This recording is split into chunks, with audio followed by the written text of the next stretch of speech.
এই পৃথিবীর কোন এতিমের সাথে কখনো দুর্ব্যবহার করবেন না। যেহেতু আপনি এতিম ছিলেন, এতিমদের সাথে সৎ আচরণ করবেন। রাসূল বলেছেন, মান আওয়া ইয়াতীমান আওজাবাল্লাহু লাহুল জান্নাহ। কেউ যদি কোনো এতিমের লালন পালন করে, এতিমের সহানুভূতি করে, এই এতিমের লালন পালনকারীর জন্য আমার আল্লাহর জান্নাত আল্লাহ ওয়াজিব করে দিয়েছে।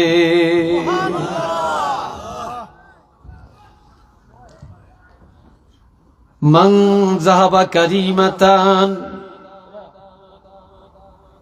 যা দুইটা নিয়ামত আল্লাহ নিয়ে গেছে,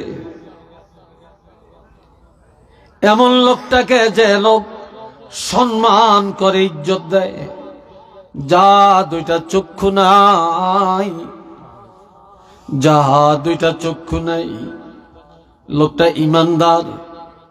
পৃথিবীর আল্লাহর কোন নেয়ামত চোখ দিয়া দেখে না, নিজের বিবি কেমন জানে না, সন্তান কেমন জানে না, রাতের অন্ধকার কেমন জানে না, সূর্যের আলো কেমন জানে না, পানির রং কেমন জানে না, দুধের রং কেমন জানে না, আম কেমন দেখে না, কাঁঠাল কেমন জানে না, গরুর রূপ কেমন জানে না, সূর্যটা কেমন দেখা যায় জানে না। এক কথায় আল্লাহর সৃষ্টি জগতের কোনো কিছু হাল তার কাছে জানা নাই। এমন অন্ধ লোকটাকে, যে লোক সহানুভূতি করে, অন্ধকে যারা যারা সাহায্য করে, আমার রাসূল বলেন আল্লাহর বেহেশত আল্লাহ তার জন্য ওয়াজিব করে দিয়েছে।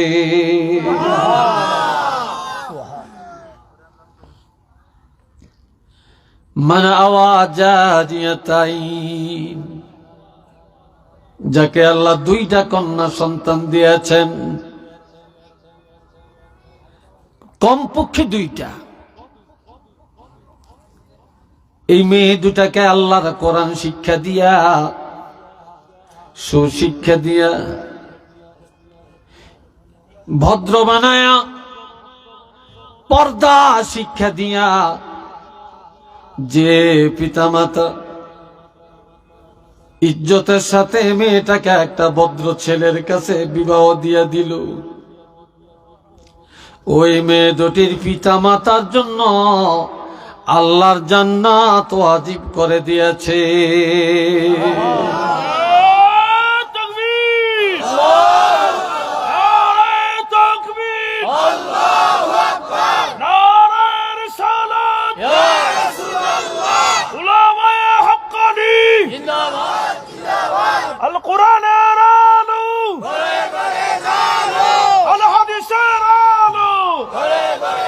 মাশাআল্লাহ, আল্লাহ কবুল করেন। একটু চিল্লা সবাই বলা আমিন, আরো জোরে কোন আমিন। এ ভাইরানে আমার,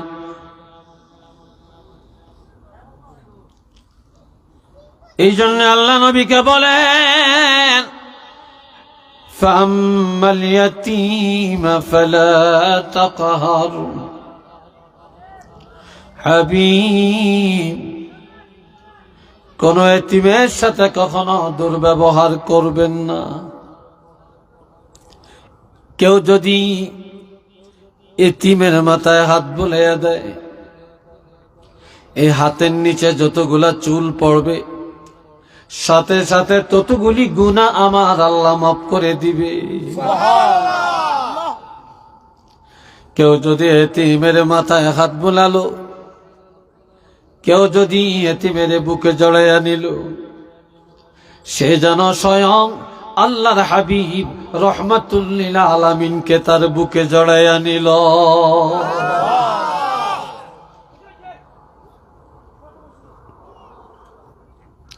আল্লাহ, ওয়া আম্মাস সাইলা ফালা তানহার, কোন ভিক্ষুক আপনার কাছে এসে যখন হাত বাড়াবে, ভিক্ষার হাত বাড়াবে, তখন তাকে ধমক দিয়া তাড়াইয়া দিবেন না। যে কোনো বিধবা, কোনো মিসকিন, কোনো ফকির, কোনো অভাবী যখন এই হাত বাড়াবেন, সহযোগিতা চাবেন, তখনই আপনি তাকে সহযোগিতা করবেন। কোনদিন ভিক্ষুকের তাড়াইয়া দিবেন না, দুর্ব্যবহার করবেন না। এ ভাইয়েরা আমার, ওয়াম্মা বিনিআমাতি রাব্বিকা ফাহাদ্দিস।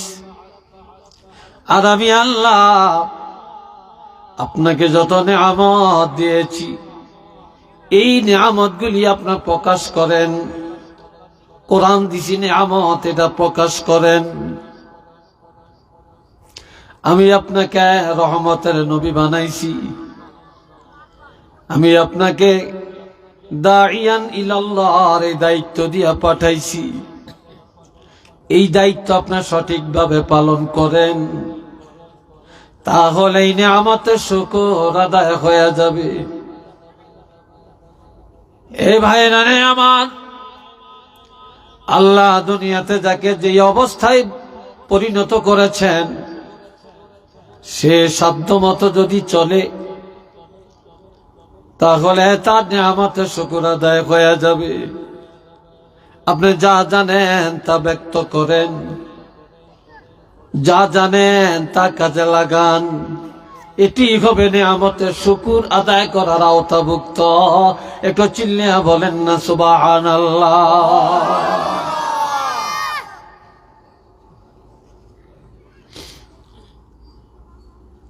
বন্ধুরা রে আমার, এই দুনিয়া তামাশার করার জন্য না,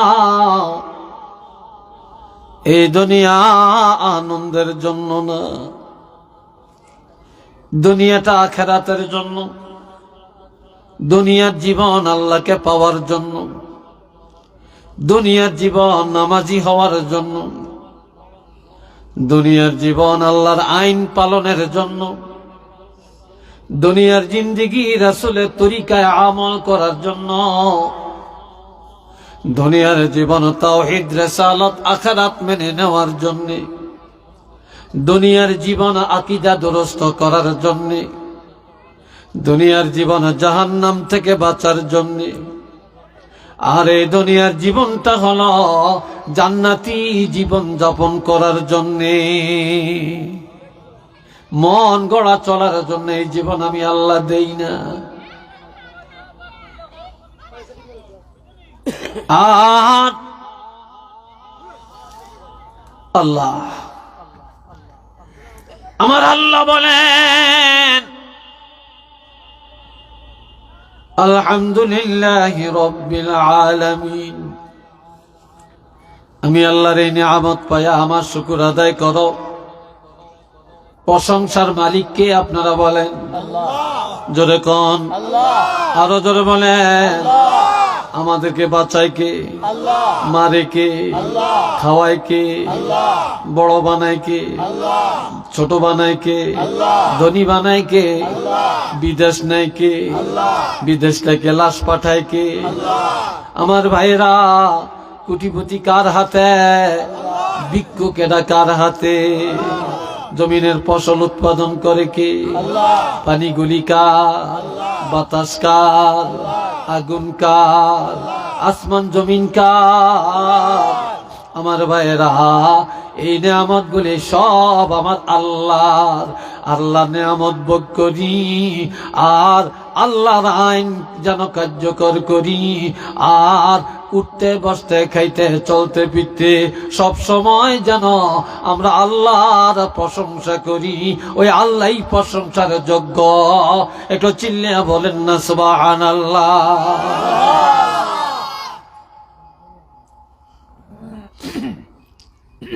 রব্বিল আলামিন,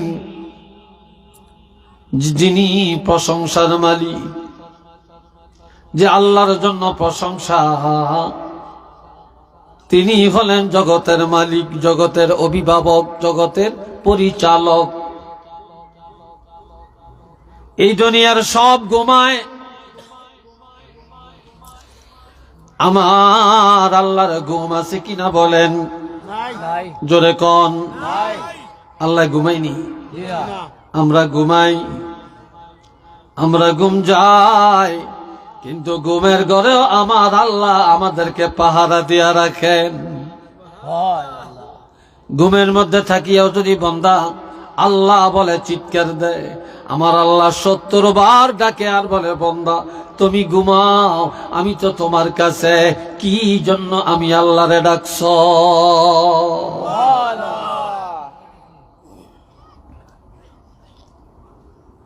এই ভাইরা আমার, যিনি বিশ্বজগতের প্রতিপালক, যিনি পরিচালক, যিনি আমাদের অভিভাবক, মালিক ইয়াউমিদ্দিন, তিনি হলেন বিচার দিনের মালিক। সেদিন কারো কাছে যাওয়ার রাস্তা নাই।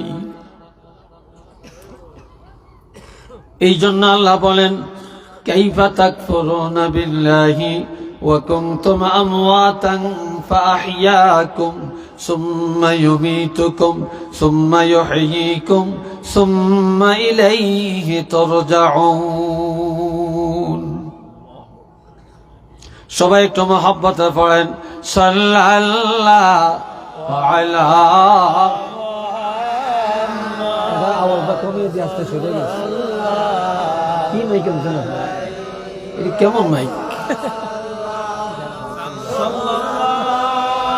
আলা মুহাম্মদ সাল্লাল্লাহু আলাইহি ওয়াসাল্লাম।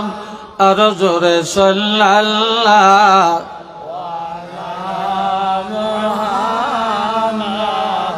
সাল্লাল্লাহু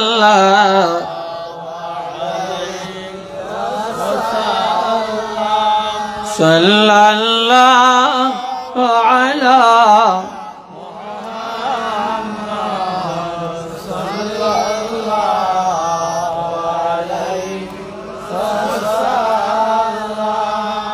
উচ্চ আওয়াজে বলেন আলহামদুলিল্লাহ।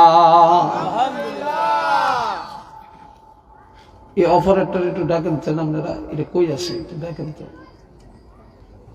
মেশিন পত্র থিয়ে অপারেটর এইভাবে চলে যাবে, ঘটনা কি? এইদিকে মুখ ফিরাইলে আওয়াজ হয় না, এইদিকে ফিরাইলে আওয়াজ হয়, এমন কেন? আর একটু জোরে ডাকলে তখন মনে হয় যেন আওয়াজই হয় না, ঠিক না? শক্তি দিয়ে কি কথা বলা যায়? বলা যায় না। ওয়াজ মাহফিলে মাইকটাও ভালো থাকা, এটা একবার ওয়াজিব, এটা একদম ওয়াজিব। এই ভাইয়ের আমার কথা বুঝতেছেন ভাই? কষ্ট হয় আপনাদের? বিরক্ত লাগছে? আল্লাহ কবুল করেন। একটু চিল্লা সবাই বলেন আমিন। আর একবার বলেন আমিন। এই ভাইরা নে আমার, ইয়াকা না'বুদু ওয়া ইয়াকা নাস্তাঈন। বলেন সবাই, ইয়াকা না'বুদু ওয়া ইয়াকা নাস্তাঈন। ইবাদত করি আমরা কার? আরো আসতে বলেন। নামাজ পড়বো কার জন্য? রোজা রাখবো কার জন্য? হজ করবো কার জন্য? যাকাত দিব কার জন্য? ব্যবসা করবো কার জন্য? রাজনীতি হবে কার জন্য? বিবাহ কার জন্য? সন্তানাদি কার জন্য? সব আল্লাহর জন্য, ঠিক না? তো নামাজে দাঁড়িয়ে কই, আল্লাহ আমরা তোমার ইবাদত করি, তোমার কাছে সাহায্য চাই, কিন্তু নামাজের থেকে বাড়াইয়া ছিটানি, নামাজ থেকে নামিয়া মিথ্যা, নামাজ থেকে নামিয়ে আমরা ওয়াদা খেলাফ, নামাজ থেকে নামিয়ে আমরা বাটপারি। আমরা কি কথায় কাজে ঠিক আছি? নাই, কথায় কাজেই তো ঠিক নাই।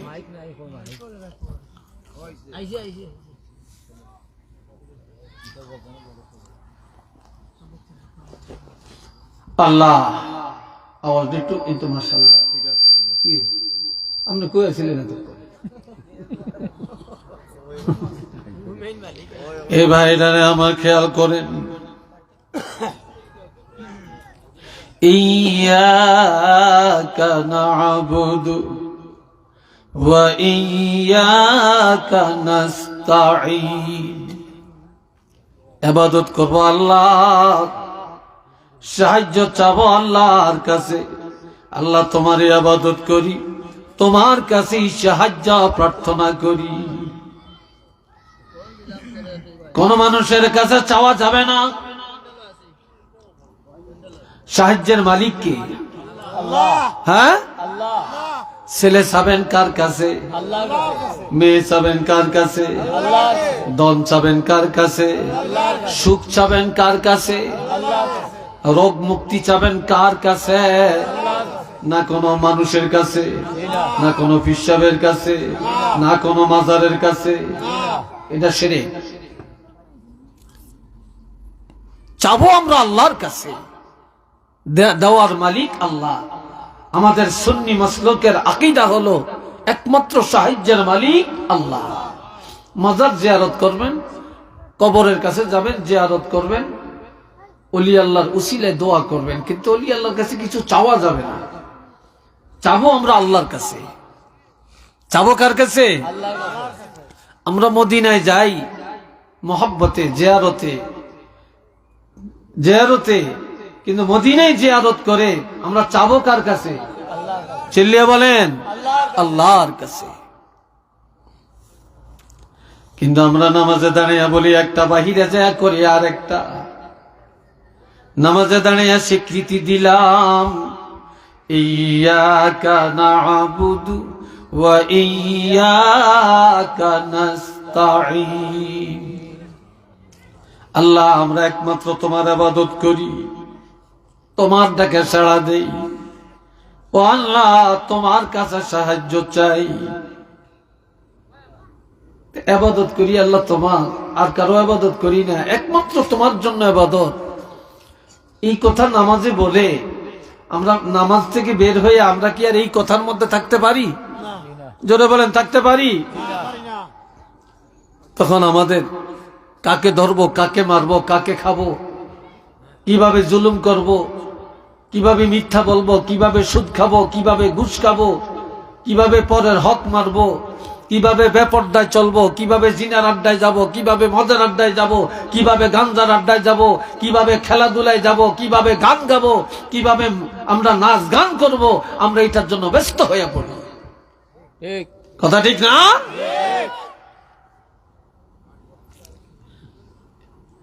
ইহদিনাস সিরাতাল মুস্তাকিম। আমরা আল্লাহর কাছে বলবো, আল্লাহ আপনি আমাদেরকে সরল সঠিক পথে চালান, আমাদেরকে হেদায়েত দেন। হেদায়েতের মালিক কে? আল্লাহ। ওই যুবকরা জোরে বলো, কে? হেদায়েতের মালিক আমার আল্লাহ। আল্লাহ, আবার তোমরা মুনাজাত দিয়া বলো, রব্বানা লা তুজিগ কুলুবানা বা'দা ইয হাদাইতানা ওয়া হাব লানা মিন লাদুনকা রাহমা ইন্নাকা আনতাল ওয়াহ্হাব। এ আমাদের রব, আমাদেরকে হেদায়েত দিয়া, হেদায়েতের পরে আমাদের অন্তর বাঁকা পথে ঘুরায়ও না। আল্লাহ তুমি মুসলমান বানাইছো, আল্লাহ তুমি ইমানদার বানাইছো, আল্লাহ তুমি আমাদেরকে বেঈমান বানায়ও না, মুশরিক বানায়ও না, অন্যায় পথে নিও না, আবু জাহেলের রাস্তায় নিও না, আবু লাহাবের রাস্তায় নিও না, উতবা সাহেবের রাস্তায় নিও না। আল্লাহ, হেদায়েতের পরে আমাদের অন্তর বক্র পথে ঘুরায়ও না। এ আল্লাহ, ওয়াহাব লানা মিন লাদুনকা রাহমা। আল্লাহ, তোমার রহমতের ধনভাণ্ডার থেকে অপূর্ব রহমত আমাদেরকে দান করো। তুমি আমাদেরকে দান করো তোমার রহমতের ভাণ্ডার থেকে। ইন্নাকা আনতাল ওয়াহ্হাব।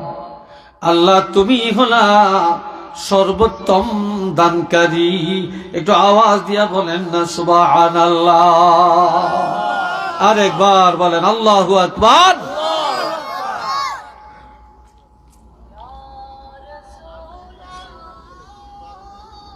আল্লাহ এই বাবা জিরারে আমার, এই জন্য হাতে ধরি পায়ে ধরে বলে যাই, আমার রাসূল বলেছেন বিসমিল্লাহির রহমানির রহিম قال رسول الله صلى الله عليه وسلم بني الإسلام على خمس شهادة أن لا إله إلا الله وأن محمد رسول الله। ইসলাম পাঁচটা স্তম্ভের উপরে প্রতিষ্ঠিত। জোরে বলেন কয়টা? পাঁচটা। আরো জোরে বলেন কয়টা? পাঁচটা। তার মধ্যে এক নম্বর হলো ঈমান। এক নম্বর কি? লা ইলাহা ইল্লাল্লাহু মুহাম্মাদুর রাসূলুল্লাহ ওয়া আশহাদু আন লা ইলাহা ইল্লাল্লাহু ওয়া আন্না মুহাম্মাদান আবদুহু ওয়া রাসূলুহু। যে আমি সাক্ষ্য দিছি এক আল্লাহ ছাড়া কোনো মাবুদ নাই, মুহাম্মদুর রাসূলুল্লাহ সাল্লাল্লাহু আলাইহি ওয়াসাল্লাম আল্লাহর বান্দা এবং আল্লাহর রাসূল।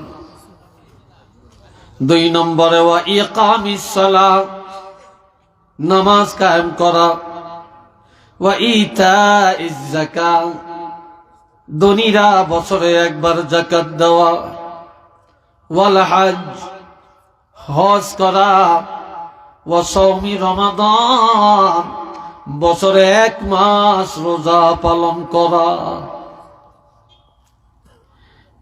এখন আমরা সাক্ষ্য দিলাম এক আল্লাহ ছাড়া আর কোনো মাবুদ নাই। আমরা সাক্ষ্য দিলাম আল্লাহর হাবিব, আল্লাহর বান্দা, আল্লাহর রাসূল। আমরা সাক্ষ্য দিলাম কিয়ামতের মালিক আল্লাহ।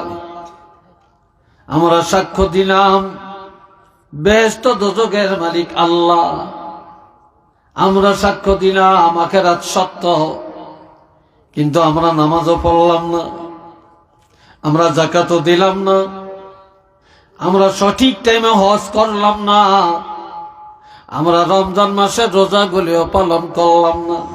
তাহলে এবার আপনারা বলেন, ইসলামের স্তম্ভগুলি আমরা পালন করি না, আমরা পরিপূর্ণ ইমানদার হতে পারলাম কিনা? যদি বলেন পারছি, পারি নাই। এই জন্য আল্লাহ বলেন আল্লাযীনা ইউমিনুনা বিল গায়বি ওয়া ইয়াকিমুনাস সালাতা ওয়া মিম্মা রাযাকনাহুম ইউনফিকুন। তারাই হলেন ইমানদার যারা অদৃশ্যকে পালন করে, মানে তারাই ইমানদার যারা নামাজ কায়েম করে, তারাই ইমানদার যারা আল্লাহর দেওয়া সম্পদ আল্লাহর পথে ব্যয় করে। এটা সুবহানাল্লাহ কোন? একজনে নামাজ পড়ে না, সে ইমানদার বলার তো সুযোগই নাই। যেহেতু হাদিসে আছে লা সালাতা লিমান লা ঈমান লাহু, যার নামাজ নাই তার ঈমানই নেই। নামাজ আছে, ঈমান আছে, আর ঈমানের পরিপূরক সম্পূরক হলো নামাজ। এই জন্য আল্লাহর রাসূল বলেন قال رسول الله صلى الله عليه وسلم صلى خمسكم। উম্মতেরা 5 ওয়াক্ত নামাজ নিয়মিত আদায় করো। ওয়াসুমু শাহরাকুম, রমজান মাসে রোজাগুলো সঠিকভাবে পালন করো। ওয়াদ্দু যাকাত আমওয়ালিকুম, মালের যাকাত সঠিকভাবে আদায় করো। ওয়াতিউ যা আমরিকুম, যেই দেশে ইসলামী রাষ্ট্র, ওই রাষ্ট্র প্রধানের নিয়ম নীতি মেনে চলো। যেই দেশে ইসলামী কানুনে দেশ চলে না, ওই দেশে ওলামায়ে কেরাম, আউলিয়ায়ে কেরাম, মসজিদের খতিবগণ যেইভাবে তোমাদেরকে কোরআন হাদিসের নির্দেশনা দিবে, এগুলা শুনিয়া শুনিয়া তোমরা আমল করো। আমি রাসূল ঘোষণা দিলাম, তাদখুলু জান্নাত রাব্বিকুম, আর কোনো বাধা নাই, তোমরা ডাইরেক্ট রবের জান্নাতে প্রবেশ করতে পারবে। সুবহানাল্লাহ কইেন না? সরাসরি জান্নাতে যেতে পারবে।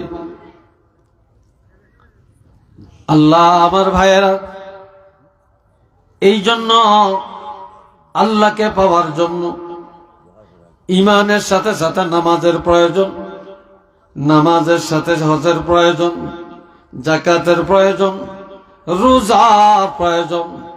আর এই আমলগুলি যখন শুদ্ধ হয়ে যাবে, বাকি আমলগুলি সহজ হয়ে যাবে। একটু চিল্লিয়ে বলেন না সুবহানাল্লাহ। 30 বছরের ছেলে নামাজ পড়ে না, 25 বছরের মেয়ে নামাজ পড়ে না। কি কথা ঠিক কিনা বলেন? নামাজ পড়ে না। তারপরে 2-3 সন্তানের মা নামাজ পড়ে না, 4 সন্তান 5 সন্তানের বাবা নামাজ পড়ে না, কোটিপতি নামাজ পড়ে না, লন্ডনী নামাজ পড়ে না, আমেরিকান পার্টি নামাজ পড়ে না, প্রাচ্যে থাকে নামাজ পড়ে না, ব্যবসায়ী নামাজ পড়ে না, রাজনীতি করে নামাজ পড়ে না, মেম্বারি করে নামাজ পড়ে না, চেয়ারম্যানি করে নামাজ পড়ে না, নেতাগিরি করে নামাজ পড়ে না, নামাজ নেই। আমরা ইমানদার। এই জন্য আমার বাবাজিরা, একজন হলে আল্লাহ বলেছেন, আল্লামা হাতেম আলী বগদাদী রহমতুল্লাহি আলাইহির যোগ্য সন্তান আল্লামা মরহুম আবু বকর সিদ্দিক আল কুরাইশি, যিনি হযরত আবু বকর সিদ্দিক রাদিয়াল্লাহু 35তম বংশধর একজন ওলি, তিনি বলতেন, এই দুনিয়ায় সব ভালো পাওয়া যায়, কিন্তু বর্তমানে একটা জিনিস ভালো পাওয়া যায় না। বাজারে গেলে ভালো তরকারি পাওয়া যায়, ভালো মাছ পাওয়া যায়, শহরে বন্দরে গেলে ভালো মানুষ পাওয়া যায়, চিকিৎসার জন্য ভালো ডাক্তার পাওয়া যায়, ভালো ইঞ্জিনিয়ার পাওয়া যায়, তারপরে ভালো বৈজ্ঞানিক পাওয়া যায়। এই দুনিয়ায় তালাশ করলে ভালো মেম্বার, ভালো চেয়ারম্যান, ভালো এমপি, মন্ত্রী পাওয়া যায়, সব ভালো পাওয়া যায়, কিন্তু তালাশ করলে দুনিয়াতে ভালো মুসলমান পাওয়া যায় না। কথা ঠিক কিনা? সব ভালো পাওয়া যায়, ভালো ইমানদার পাওয়া যায় না। ভালো ইমানদারের অভাব। আবার দেখা যাবে قال رسول الله عن علي رضي الله تعالى عنه قال قال رسول الله صلى الله عليه وسلم يوشك أن يأتي على الناس زمان لا يبقى من الإسلام إلا اسمه ولا يبقى من القرآن إلا رسمه مساجدهم عامرة وهي خراب من الهدى علماؤهم شر من تحت أديم السماء من عندهم الفتنة ثم تعود। আল্লাহর হাবিব ইরশাদ করেন, হযরত আলী রাদিয়াল্লাহু থেকে হাদিস, এমন একটা জমানা, এমন একটা সময় আসতেছে, কয় তখন নামদারি মুসলমানের অভাব পড়বে না, কিন্তু মুসলমানের শুধু মুসলমান নামটা থাকবে, ইসলামের আর কিছু পাওয়া যাবে না। শুধু মুসলমান নামটা আছে, মুসলমানই থাকবে না। একটু নাউজুবিল্লাহ বলবেন না? আমরা মুসলমান, আমাদের বাপদাদা মুসলমান, আমরা মুসলমানের ঘরে জন্মগ্রহণ করছি, এই নামটা থাকবে, আর ইসলাম কিছু থাকবে না। কোন ব্যবসায় থাকবে না, রাজনীতিতে থাকবে না, বিবাহ শাদীতে থাকবে না, খাওয়া দাওয়ায় থাকবে না, লেনদেনে থাকবে না, উঠা বসায় থাকবে না, আমলে আখলাকে থাকবে না।